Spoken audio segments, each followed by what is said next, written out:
Então, bora começar. Bom, o que são gases, né? Gases é todo sistema que está no seu máximo estado de agitação, ou seja, são substâncias que estão em alto estado de energia cinética, tá? Então, a gente considera nas questões de vestibular o gás como ideal, tá? O gás ideal é aquele gás que não tem perda, aquele gás que é perfeito, que sofre choques elásticos, sendo que, na verdade, os gases são reais, né? Não são ideais, mas a gente considera sempre um gás como um gás ideal. As equações que regem esses gases são principalmente duas, tá? Uma é quando esse gás está num sistema fechado e ele não sofre transformação alguma. Nesse caso, a gente tem o PV igual a nRT, onde P é a pressão, geralmente em ATM, V é o volume, geralmente em litros, N é o número de mols, que é a massa sobre a massa molar, o R é a constante dos gases que o exercício dá, e T é a temperatura em Kelvin. Então, a gente usa o PV igual a nRT quando o sistema é fechado, quando não há transformação. Quando não muda a temperatura, não muda o volume, não muda a pressão. Agora, o segundo esqueminha aqui é quando a gente tem mudanças. Então, a gente vai ter, sim, transformações. Ou aumenta a pressão, ou diminui o volume. Então, como que a gente faz para achar, né, a condição final? Então, é o P1 ou PI, né, P inicial vezes V inicial dividido pela temperatura inicial, que é igual P final vezes o volume final dividido pela temperatura final, mantendo aquelas unidades de medida, ATM, litro e Kelvin. Falando em unidade de medidas, vamos falar um pouquinho dela. Bom, a pressão a gente usa geralmente em ATM, mas ela pode vir também em milímetros de mercúrio. Então, a gente tem que saber que um ATM é 760 milímetros de mercúrio, ou 73 metros de mercúrio, né? Então, se a gente tira um milímetro aqui, dá 3K, tira um dos M's aqui, ó, 76 metros de mercúrio. Ou 10 a terceira Pascal, que também pode ser colocado aqui, caso seja algum outro vestibular, tá? Então, 10 ao cubo Pascal, ou seja, 1000 Pascal. Então, um ATM é tudo isso daqui. Então, o exercício gosta de confundir. Como você precisa usar em ATM, ele te dá os dados numa dessas formas aqui para você transformar em ATM. A temperatura, a gente usa sempre Kelvin, tá? E eles sempre vão dar em grau Celsius. Então, basta pegar o grau Celsius e somar 273, que você chega em Kelvin. Agora, o volume ele pode dar de diversas formas. Então, o que a gente tem que saber?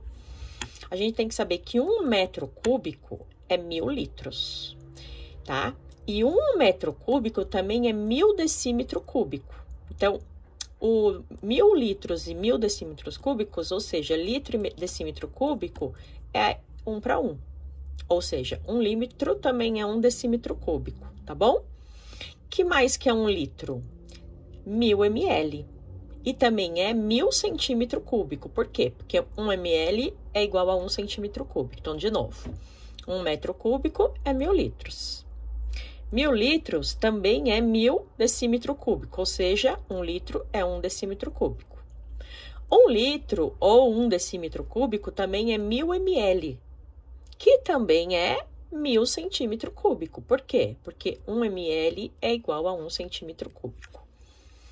Bom, e quando há transformação, Roberta, a qual você falou aqui? Bom, se há transformação, ou vai mudar todas as variáveis, vão mudar todas as variáveis, tá? Então, muda a pressão, muda o volume, muda a temperatura, ou muda apenas uma delas. No caso aqui, a gente tem 3 tipos de transformações, nas quais um desses daí não vai mudar. Por exemplo, a isotérmica é quando tudo muda, menos a temperatura se mantém constante. Então, a equação é a mesma, gente, ó. Só que como esse valor aqui vai ser igual a esse valor aqui, cortando aqui, sobra só essa equaçãozinha aqui, ó. que é exatamente o que tá aqui. Então, P inicial vezes V inicial é igual ao P final vezes o V final. Como fica esse gráfico, Roberta? Vocês entendem que se aumentar a pressão tem que diminuir o volume? Eles são inversamente proporcionais?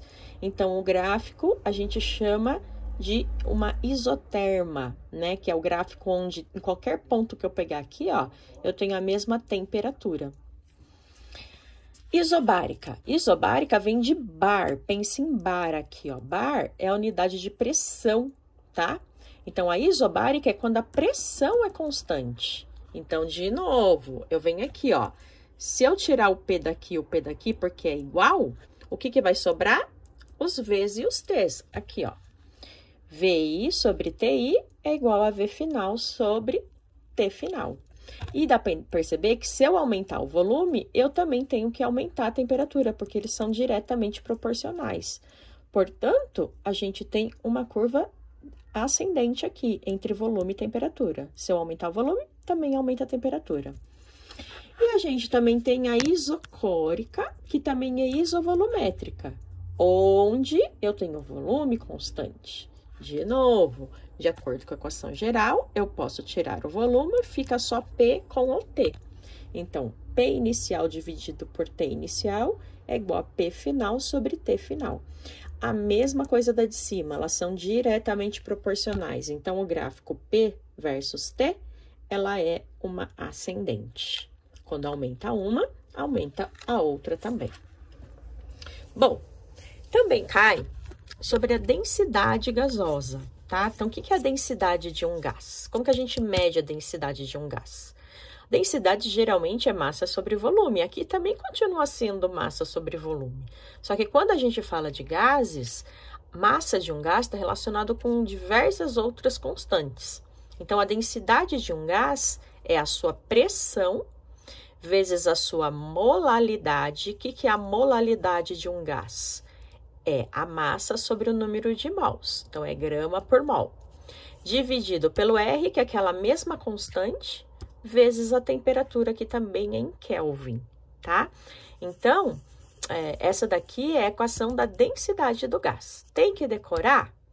Olha, se você quiser fazer por dedução, você poderia também. Só que fica mais fácil, né?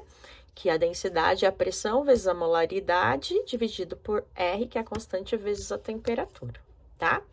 Se vocês quiserem, depois deixem nos comentários que eu faço a dedução para vocês daqui. Bom, e se eu tiver mistura gasosa? Se a gente tiver mistura gasosa, ou seja, ele pegou 10 gramas de O2 com 10 gramas de H2 com 5 gramas de N2. Então, nesse local, virou uma pressão total, com a soma da pressão de cada um desses gases que eu adicionei. Então, basta eu pegar a pressão de cada um deles e somar, que eu vou ter a pressão total. Agora, e se for o contrário?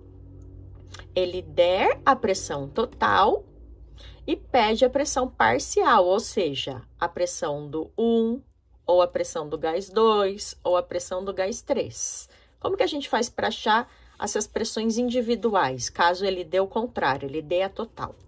Bom, para isso, o que a gente tem que fazer? Então, por exemplo, ele pediu a pressão do gás 1, pressão parcial do gás 1. Eu vou pegar o número de mols que eu tenho do gás 1, porque o exercício nos dá, vou dividir pelo número de mols total que eu tenho na soma de todos aqui, ou seja, é uma fração do gás que a gente está medindo. Então, é o número de mols dele dividido pelo número de mols total dos gases que está lá, vezes a pressão total que o exercício teria dado no começo. Então, a pressão parcial nada mais é do que uma fração da pressão total. Então, por exemplo, se eu tenho 10% desse, 20% desse, eu tenho 30%. Então, isso aqui seria 70%, porque no total daria 100%. Então, qual a fração que representa o P1? 10%, tá? Mas aí a gente faria isso com valor, eu tô dando só como exemplo, tá bom? Então, isso aqui gosta de cair bastante em relação às misturas gasosas. Relacionado com o conceito das misturas gasosas ou dos gases, é isso, tá? Então, o que a gente vai fazer? a gente vai ver agora, né, alguns exercícios, ok?